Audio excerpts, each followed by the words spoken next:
In this video, I'll show you how to make your iPad half screen so you can open multiple applications at once. So it's actually nice and straightforward. All you need to do is launch up the first application that we want to open. So for this demonstration, I'll be opening up my Apple Maps. Then once you have your first application open on the screen like so, then what we're going to do is just drag upwards at the bottom here ever so slightly, and that's going to bring up this taskbar like so. Once you've opened the taskbar, we then need to click on this right hand icon. This will show you all of your applications saved to your device. Then simply locate the second application we want to open on the screen. For my second application, I'm going to be opening YouTube. So what you need to do is just hold your finger down on the YouTube application like so, and then you need to drag this either to the left or to the right of the screen. So I'm going to place this over to the left of the maps. And as you can see, this will automatically fill one half of the screen. So now we have 50% of the screen for YouTube,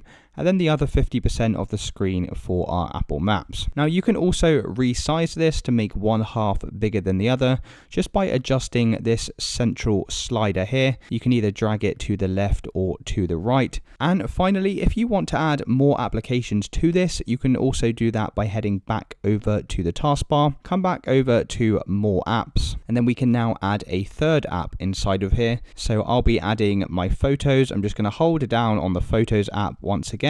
And then once you get this little window appear, you need to drag this right directly to the middle of the screen, and then you can release your finger like so. And as you can see for this third application, it's just going to be placed on the top of the screen here.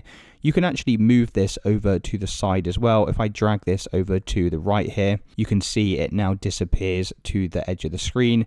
And if I want to bring that back, I can just pull the edge like so and it will reappear. So this is a great way of working on different applications all at once. And it's really as simple as that, guys. That's how you do the split screen on your iPad. If you did find this video helpful, then please consider dropping a like and subscribing.